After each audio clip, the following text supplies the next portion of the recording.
ഈശോ മിശിഹായ്ക്ക് സ്തുതിയായിരിക്കട്ടെ. Lumen Cristo 101 ദിവസം കൊണ്ട് ബൈബിൾ പുതിയ നിയമം വായിച്ചു തീർക്കുന്ന വചന പദ്ധതിയിലേക്ക് ഏവർക്കും സ്വാഗതം. ഇന്ന് ദിവസം 55. അപ്പോസ്തല പ്രവർത്തനങ്ങൾ 12-13 നാം ഇന്ന് വായിക്കുന്നത്. പീഡനങ്ങൾക്കിടയിലും സഭയെ ദൈവം അത്ഭുതകരമായി കാത്തുരക്ഷിക്കുന്നതും പൗലോസിന്റെ 1ാം മിഷണറി യാത്ര ആരംഭിക്കുന്നതുമാണ് ഈ അധ്യായങ്ങൾ. അപ്പോസ്തല പ്രവർത്തനങ്ങൾ അധ്യായം 12. അക്കാലത്ത് ഹെരോദേസ് രാജാവ് സഭയിൽപ്പെട്ട ചിലരെ ഉപദ്രവിക്കാൻ തുടങ്ങി. അവൻ യോഹന്നാന്റെ സഹോദരനായ യാക്കോബിനെ വാളിനിരയാക്കി. ഇത് യഹൂദർക്ക് പ്രീതികരമായെന്ന് കണ്ട് അവൻ പത്രോസിനെയും ബന്ധനസ്ഥനാക്കാൻ ഒരുക്കങ്ങൾ നടത്തി. അത് പുളിപ്പില്ലാത്ത അപ്പത്തിന്റെ ദിവസങ്ങളായിരുന്നു.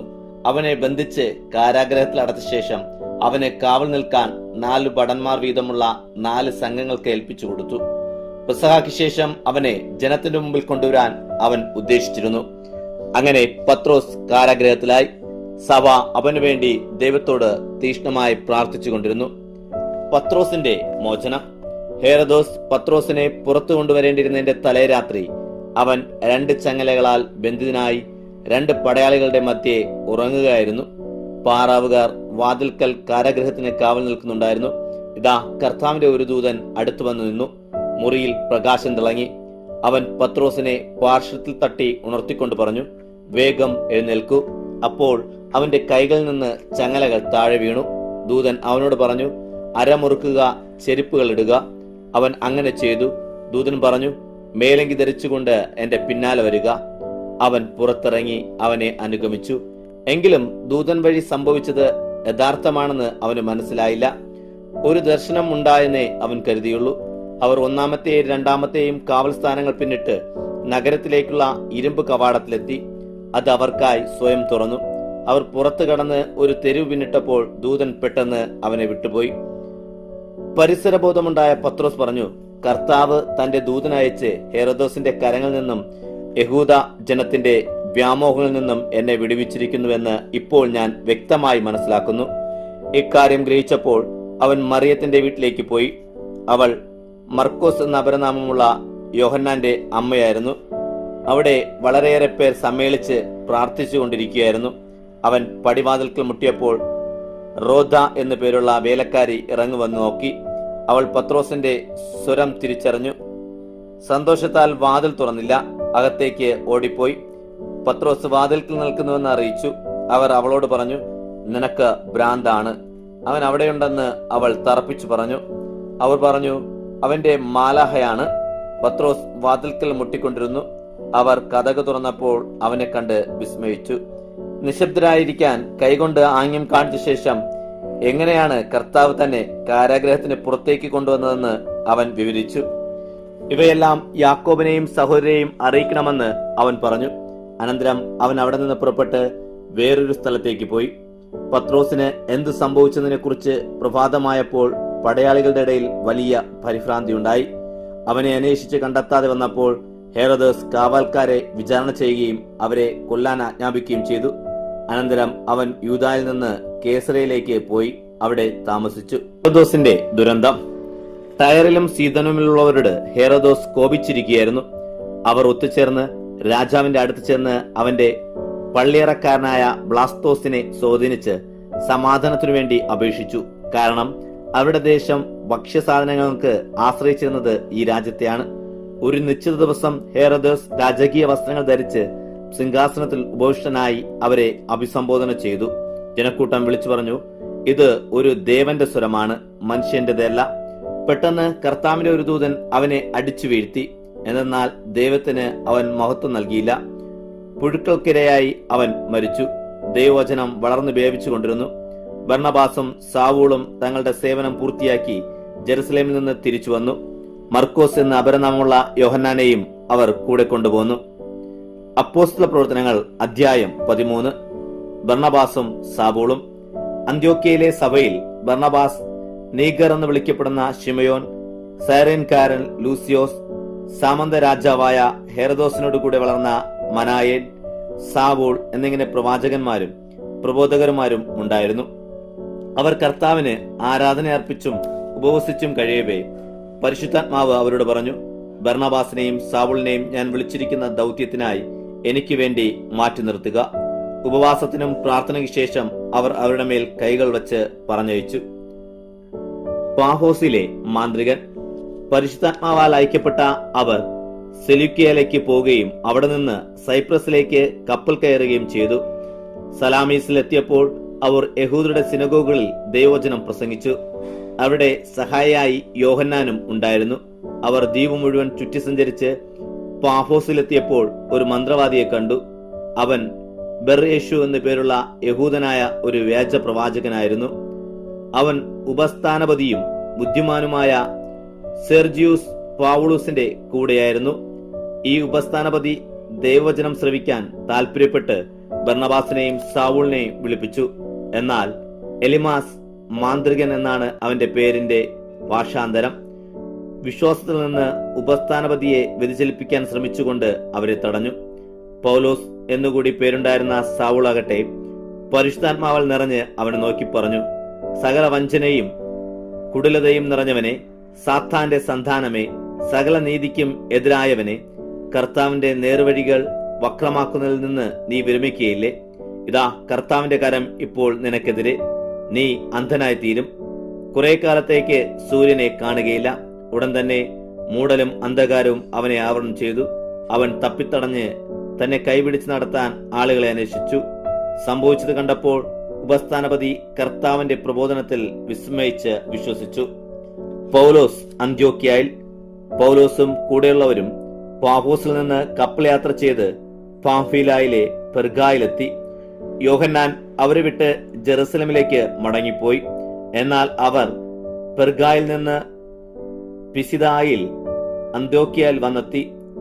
സാബത്ത് ദിവസം അവർ സിനഗോഗിൽ പ്രവേശിച്ച് അവിടെ ഉപവിഷ്ടരായി. നിയമവും പ്രവാചകരും വായിച്ചു കഴിഞ്ഞപ്പോൾ സിനഗോഗിലെ അധികാരികൾ ആളയച്ച് അവരോട് പറഞ്ഞു, സഹോദരരെ, നിങ്ങളിൽ ആർക്കെങ്കിലും ജനത്തിനായി വല്ല ഉപദേശവചനവും ഉണ്ടെങ്കിൽ പറയാം. പൗലോസ് എഴുന്നേറ്റ് നിന്നുകൊണ്ട് ആംഗ്യം കാണിച്ചിട്ട് പറഞ്ഞു, ഇസ്രായേലരെ, ദൈവഭയമുള്ളവരെ, ശ്രവിക്കുവിൻ. ഈ ജനത്തിന്റെ ദൈവം നമ്മുടെ പിതാക്കന്മാരെ തിരഞ്ഞെടുത്തു. ഈജിപ്തിലെ പ്രവാസത്തിൽ ഈ ജനത്തെ ഉന്നതിയിലെത്തിച്ചു. ഉയർത്തിയ തന്റെ ഭുജത്താൽ അവിടുന്ന് അവരെ പുറത്തേക്ക് കൊണ്ടുപോരുകയും ചെയ്തു. അവിടുന്ന് 40 വർഷക്കാലത്തോളം മരുഭൂമിയിൽ അവരെ സഹിച്ചു. കാനാൻ ദേശത്ത് 7 ജനതകളെ നശിപ്പിച്ചിട്ട് അവരുടെ ദേശം 450 സംവത്സരങ്ങളോളം അവകാശമായി കൊടുത്തു. അതിനുശേഷം അവിടുന്ന് പ്രവാചകനായ സാമുവലിന്റെ കാലം വരെ അവർക്ക് ന്യായാധിപന്മാരെ നൽകി. പിന്നീട് അവർ ഒരു രാജാവിന് വേണ്ടി അപേക്ഷിച്ചു. ബെഞ്ചമിൻ ഗോത്രത്തിൽപ്പെട്ട കിഷിന്റെ പുത്രൻ സാവൂളിനെ 40 വർഷത്തേക്ക് ദൈവം അവർക്ക് നൽകി. അവനെ മാറ്റിയിട്ട് ദാവീദിനെ അവിടെ രാജാവായി അവിടുന്ന് ഉയർത്തുകയും അവനെക്കുറിച്ച് സാക്ഷ്യപ്പെടുത്തി പറയുകയും ചെയ്തു.